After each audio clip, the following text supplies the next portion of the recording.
ತರುವಿನ ನೆರಳು ಕೊಡುವಂತ ಸುಖವು ಕೊಡುವನು ಕೃಪೆಯ ದಿನವು.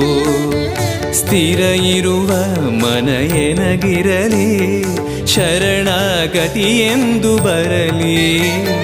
ಭಗವಂತನ ಪ್ರಿಯ ಮಗನಿವನ ಸಾರಿ ಬದುಕು ಇರಲಿ.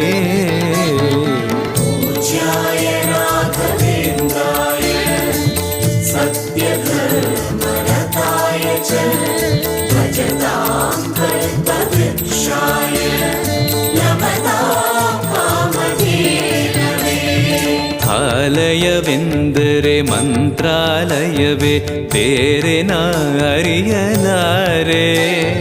ರಾಜನು ಎಂದರೆ ಶ್ರೀ ಗುರುರಾಜನೇ ಮತ್ತು ನಾ ತಿಳಿಯಲಾರೆ. ಆಲಯವೆಂದರೆ ಮಂತ್ರಾಲಯವೇ